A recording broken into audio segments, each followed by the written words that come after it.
we will care for each other as the world around us unravels, and we will tend to the spark of hope that lives within our grieving hearts. And we are here now in this present moment, lifting our voices and hearts. And we are here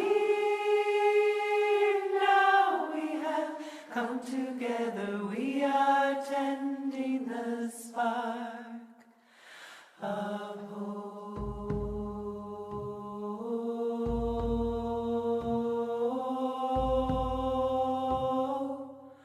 Oh, may it grow.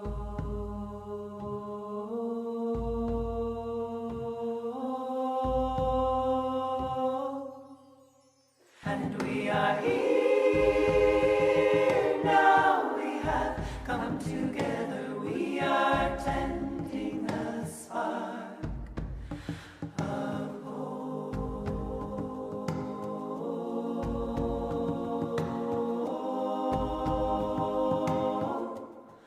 Oh, may it grow.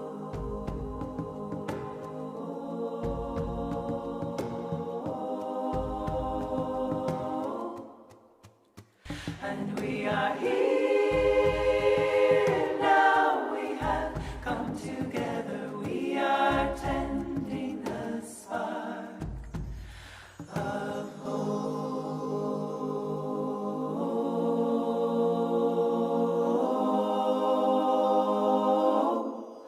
Oh, may it grow.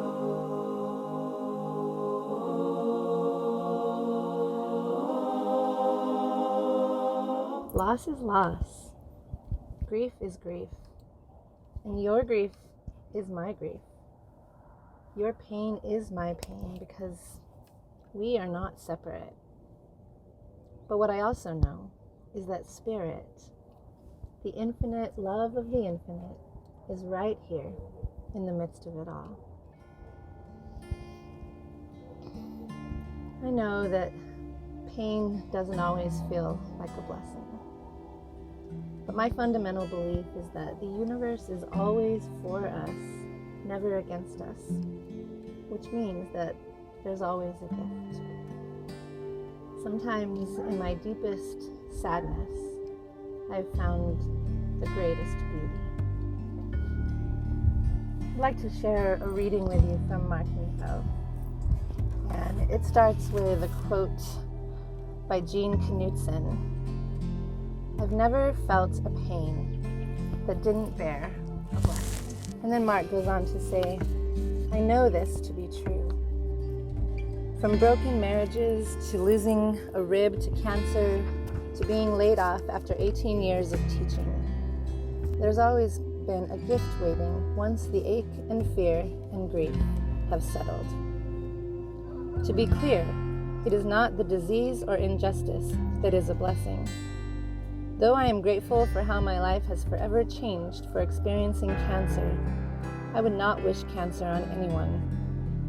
But as cries are absorbed into silence, as the sun always rises just when the night seems like it will never end, as the sky holds everything flying and everything falling, there is something indestructible at the center of each of us. Though the pain of being transformed and rearranged while still alive often feels unbearable. Even as a boy, I cut my finger open with an X-Acto knife. I still carry the scar. And after crying and stomping around, I marveled to see the red kingdom within for the very first time. And so, wherever you're at right now, whatever you're feeling, I just want to honor you. I want to tell you that you're not alone. And I want to invite you to embark throughout the month of March on exploring grief as a spiritual pathway. So let's anchor this with a short prayer. I know that where we each are is exactly where we're meant to be. And what we are each feeling is exactly what we're meant to be feeling. I know that we are wrapped in the eternal, loving embrace of the One. Spirit is guiding each one of us on this path, and also working through us in the ways that we show up for each other, in our love, in our listening, to exercise that compassion muscle and discover the limitless capacity of our divinely human hearts. I'm so glad, so grateful to know that we are one, and to know that there is no thing that we cannot get through together. Thank you, life. Thank you, Spirit. Thank you, universe. And so it is.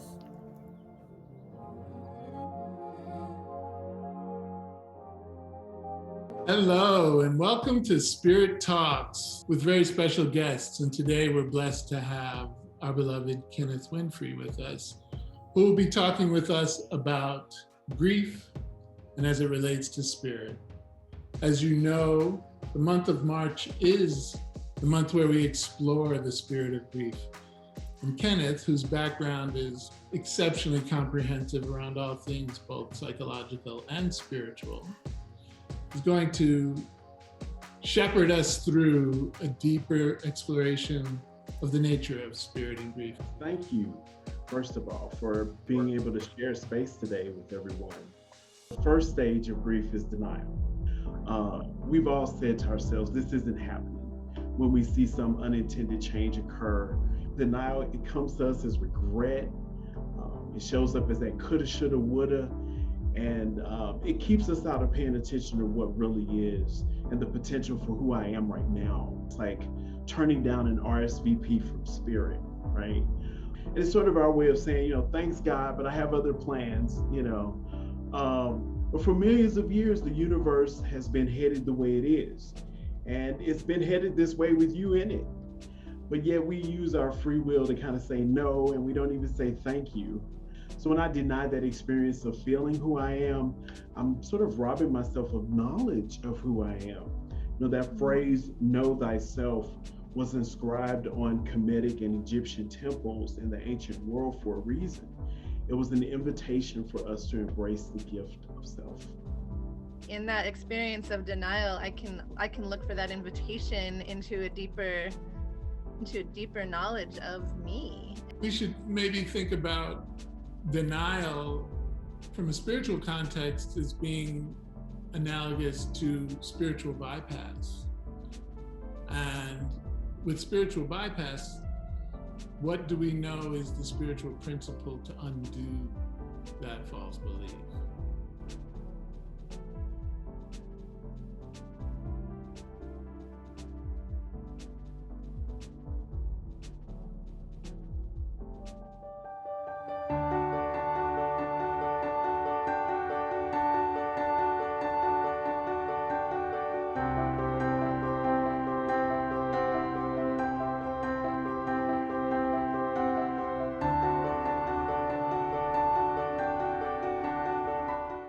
Welcome, my beloved. Welcome. Welcome to the invitation into the holy membership of the human condition and spiritual transformation. We are a year in, my loves. We are a year in to the shutdown, to the COVID pandemic. And hallelujah, let us take a moment and celebrate that we are here. And let's take a moment to ponder the invitation given by Spirit itself. This invitation into the holy membership of the human condition. The invitation to the holy membership to transformation.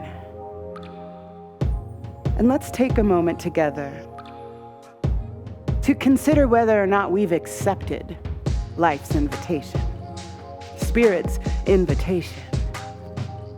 Let's hear from Paul Hunt Cuffey, our beloved sacred poet here at the center. What if we are all being called to sit with our pain? What if the price of admission is just the effort to refrain? To refrain from burying our heads in the sand and denying the pain, and rather just trusting that where we land will be a sacred space. Just trusting that where we land will be a sacred space, and that where we have landed, if we've so chosen to accept grief's invitation, that where we land, individually and collectively, is sacred space, is holy membership within the divine, within the human condition that is part of the life of the one. But we must accept this invitation.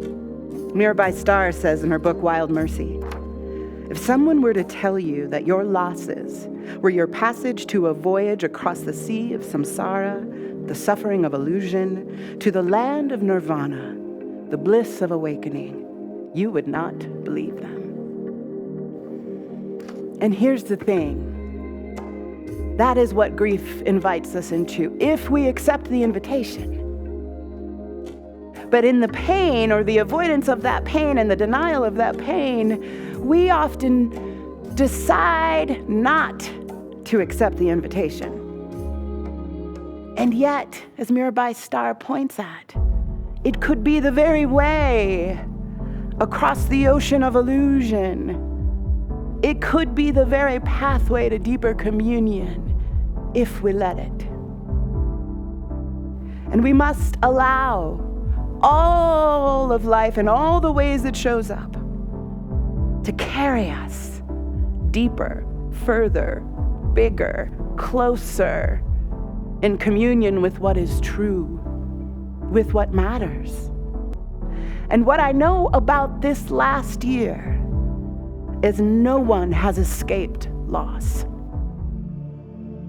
Although our losses may look really different from person to person, community to community, not a one of us is living the same life we lived 12 months ago. Not a one of us. And so what that says to me is that all of us have experienced loss globally in all kinds of forms. We've lost beloveds. We've lost income, jobs. We've lost our homes. We've lost our way of connecting with one another. We've lost a day-to-day that is no longer available. And some of us, many of our white folks, have lost their innocence that was privileged through their ability to be in denial about what is actually happening in this country and on this planet regarding race and white supremacy. The losses seem infinite. And yet there is a perfection unfolding in the midst of these losses, inviting us into our pain, and inviting us into letting that pain and those losses and that sorrow and that absolute heartbreak break us open. Break us open wide enough to accept the truth of who we are in our own beings and the truth of who we are together. There's an invitation into connection that we didn't even know was possible before this year. The kind of connection maybe that is deeper and more profound and more intimate than it was before. But the first step into those invitations, the first step into allowing ourselves to be broken open to something greater, means we have to allow the pain of grief. We have to allow ourselves to be wildly heartbroken. And the steps some of us take to avoid that heartbreak, to avoid that sorrow, that grief is the very thing that keeps us from spirit. The ways that we numb ourselves, the ways that we distance ourselves, the ways that we've isolated ourselves, not because of social distancing, not because of shutdowns in our communities and our governments, but we've isolated ourselves because we've chosen not to create connection anyways. One of the things I've found myself saying to myself and to anybody who comes to me with loneliness and isolation is, if we've not learned anything in this past year, have we not learned that connection with one another, that intimacy is more important than maybe we've ever realized? And that it requires our effort, and it's worth our effort. I want you to take a moment right now and think about what you have done in order to experience connection in these last 12 months. What new way have you reached out in order to connect with another human being, in order to connect with yourself, in order to connect with spirit as life, as the human condition? You've probably gotten on Zoom. You've probably gotten on the phone maybe with people that you haven't been on the phone with in a very long time. I know one of the things happening in my family is there's a weekly family Zoom, and I am hanging out with my family more than I have ever hung out with my family as an adult. These are the ways that we've been invited into something greater, something deeper. But we have to be conscious in it, yes? Have you been conscious in your connections?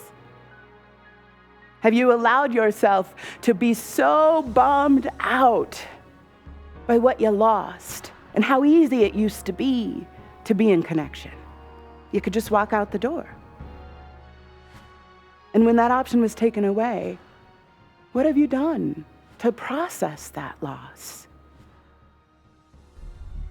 Because if we're still in avoidance, if we're still trying to push away, if we're still hoping that there will be some return to what was, we miss the opportunity in what is.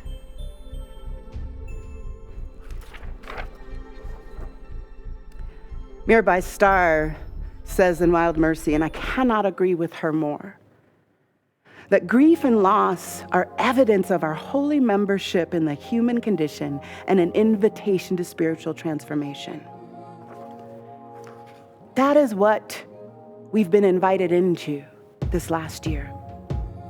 We've been invited into a deeper declaration of who we are in this membership, in this holy, sacred membership that is the human life. That is the life of this planet, of our animals and our plants and the air that we breathe. We've been invited into more connection. We've been invited to let fall away through our losses, through all the change. We've been invited to let fall away so that what matters can be front and center. We have walked entirely new paths. Some of us have stepped into a new technological experience like that we thought was absolutely impossible. And some of us are still fighting. Some of us are still holding on to what was, that's got us chained to a past that does not exist anymore. And we have to grieve. You have to grieve and acknowledge all the ways and all the places the life you once knew is over. It's been a year. What have you lost? Are you allowing yourself to be broken open with all that has changed? Can you say, yes, Spirit, I accept your invitation. I accept your invitation to let what sucks bring me closer to you. I say yes. Because what I know for sure in every fiber of my being is that when we say yes to what is, we have the opportunity, we have all of the capacity, we have the power of the love that Spirit is itself to carry us forward, to carry us into what will be. And we do, each one of us. You have the power and the presence and the capacity of the greatest love in the universe to stand face to face with what is and what is no longer. That is the very thing that takes us over the ocean of illusion through samsara into nirvana itself. And it is the longing that has always been present in us. That longing for deeper connection, that longing for deeper love. That longing is the very thing that is propelling us forward. But we gotta reach it. We gotta be willing to allow the pain and the sadness and the sorrow and the anger and the rage. We gotta follow those tears as if they are a guiding light to meet that deep longing, to quench the thirst of desire for more connection and love. It is a gift from Spirit, if we choose to see it that way. Listen to the reed and the tales it tells, how it sings of separation. Ever since they cut me from the reed bed, my wail has caused men and women to weep. I want a heart that is torn open with longing so that I might share the pain of love. Whoever has been parted from their source longs to return to the state of union. From one of my beloved sacred poets, Rumi. Whoever has been cut from the reed bed and separated from the source longs for return and communion. That very longing, that very despair, that very heartbreak that tears us open to weeping and wailing, that is the very thing that allows us to move closer. So the thing about grief, it's not a problem to be solved. The thing about loss is it's not a problem that we must change and try to make different than it is. It's an invitation. It's an invitation into our holy membership in the human condition. It's an invitation to transformation. And I know that every single one of you who are watching this right now have already said yes to the invitation of transformation, or you wouldn't be here. So accept grief's invitation. Accept the glorious, painful, sorrow-filled, heart-breaking invitation and follow your tears into the pain. Follow your rage into the dark night and shout at God if you need to. There's been some fish shaking in my life this last 12 months, y'all. But what I have found is every time I shake my fist at the sky, every time I grasp my heart because someone I love has been hurt, has lost a loved one, has lost their income, every time I hear another news story, I allow myself to be broken open a little more. And it is through that grief, it is through that sorrow and that ache, that physical ache in my body that has allowed me to say yes more deeply than I've said it before. And I want that for you. And I know that you can, because I know God. And I know that God is right where you are. So everything that you need to cross that ocean of illusion and get to what matters, what you truly long for, is in you and as you as spirit, right where you are.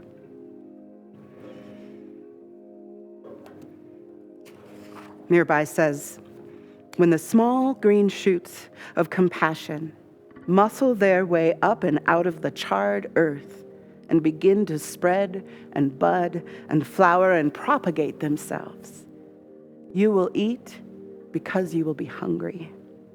And then you will feed the world because you will not be able to resist the impulse to share the bounty. And that is why I am promising you that leaning into grief and accepting all that it brings, even when it feels like the charred earth will never sprout another bloom, it will. And you will be there for it. And you will be so filled with the spirit of love and possibility that you will have no choice but to go out into the world, get on those Zoom calls, and share your great bounty. Because in my transformation and your transformation, we step into transformation for the whole of life. And isn't that great? Isn't that entirely worth it? So this is your homework. I want you to honor your losses. Write them down, make art about them, put pictures of your losses on your altar and light a candle for them. Allow yourself to feel into all that has been lost. Give space to the grief and honor it. Let your whole self know it is welcome. Your sad self, your angry self, your lonely self. And make room for that this week by honoring it in whatever way calls you.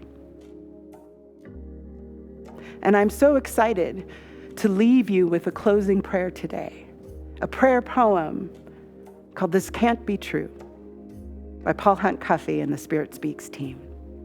I love you so much.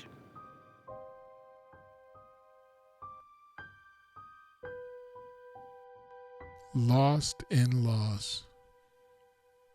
But who pays the cost? Who's really the boss when the coin called grief gets tossed? This pain is new, and the world is new. So how can we be sure? How can we be sure we're going to get through? How can we be sure we're going to get through this pain unimagined? This just can't be true. Feeling closed down, feeling shut out, crazy with Zoom calls, full with doubt, deafened by silence. Can you hear that sound? That mute shout? The mind screaming, set me free. The heart screaming, let me out. All this uncertainty arriving with sadness. All this uncertainty arriving with sadness and pain packed in its valise or rucksack or Louis Vuitton bespoke luggage. It's madness. Madness and sadness arriving uninvited. Arriving uninvited like an invader. Uninvited. Grief wrote its own invitation. Grief has seized the nation. And without hesitation, grief moved in on me and you. So we retreat to denial. This just can't be true. Yet, what if? What if we settle on reality? What if we, in our wrestle with divinity, we arrive at the sensibility that all is not lost, and the cost of freedom from our suffering is merely letting go. Perhaps the sin of omission is really attachment. What if we are being called to sit with our pain? What if the price of admission is just the effort to refrain? The effort to refrain from burying our heads in the sand and denying the pain, but rather just trusting that where we will land will be a sacred space where we stand hand in hand and face to face with each other and face to face with love, me and you. Accepting what is and loving our way through. Accepting reality while holding fast and knowing what is true. Because not all of life is sunshine and unicorns, but all of life is new. We are all new here.